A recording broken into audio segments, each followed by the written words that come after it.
The sun was dipping low, casting an orange glow over Willow Creek's manicured lawns, when a piercing scream shattered the evening calm. 7-year-old Timmy stood frozen in his front yard, clutching a tattered teddy bear, his eyes wide with horror. His favorite toys, bright plastic trucks, a soccer ball, and a shiny red wagon were being hauled away by Karen, the HOA president, her lips pursed in smug satisfaction. "This yard's an eyesore," she barked, tossing a toy into her golf cart. Timmy's mother, Lena, burst out the front door, her voice trembling with fury. "Those are my sons. You can't just take them."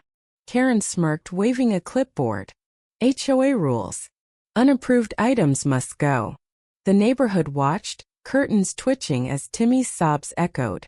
Lena's hands shook, but her eyes burned with a resolve that Karen couldn't fathom.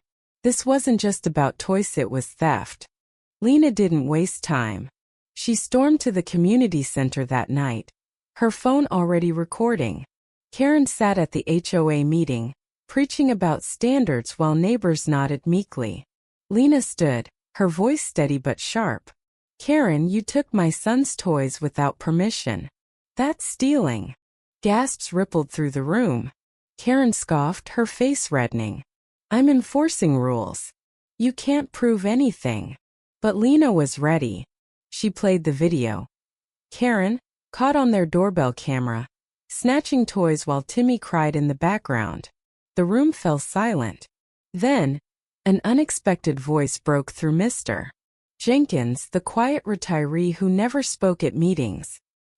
He stood, holding a crumpled photo of his late grandson playing with a similar wagon. "You took a child's joy, Karen. That's not leadership. That's cruelty." The crowd murmured, their fear of Karen crumbling. Lena had exposed the truth.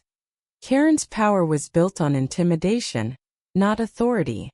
The next morning, the neighborhood buzzed with defiance. Karen, sensing the shift, doubled down. She confronted Lena in the cul-de-sac, her voice shrill. "You think you can humiliate me? I'll have your house fined into foreclosure." Lena stood her ground, her phone still recording. Neighbors gathered, phones out, capturing every word. Then came the twist. Officer Daniels, a new resident who'd moved in unnoticed, stepped forward, badge glinting. "Ma'am, I've seen the video. Taking property without consent is theft. You're coming with me." Karen's jaw dropped, her clipboard clattering to the ground. The crowd erupted in cheers as Daniels cuffed her, her protests drowned out by the community's newfound courage. Timmy, clutching his returned wagon, smiled for the first time in days. Karen's reign of petty tyranny was unraveling, and the neighborhood was waking up. Karen's downfall was swift and public. At the police station, she stammered excuses, claiming HOA authority. But the law didn't care. The toys were returned, and Lena filed a formal complaint. The HOA board, pressured by the viral video and Mr. Jenkins' emotional plea, voted Karen out unanimously. Her name became a cautionary tale, whispered in mailboxes and over backyard fences. She moved away weeks later, her house sold quietly, her legacy reduced to a warning. Power without empathy breeds ruin. Lena and Timmy rebuilt their yard, now filled with toys and laughter, a symbol of resilience. Mr. Jenkins joined them sometimes, sharing stories of his grandson, his eyes bright with purpose. The neighborhood transformed, with block parties and open dialogues replacing Karen's rigid rules. People realized that community wasn't about control, it was about connection. Lena's stand sparked something bigger. Willow Creek became a place where neighbors listened, shared, and stood up for each other. Timmy's toys, once stolen, now symbolized hope, a reminder that even the smallest voices could topple giants. Lena framed the wooden sign from their yard, the one that read "Karen stole toys, face justice," and hung it in their garage as a quiet trophy.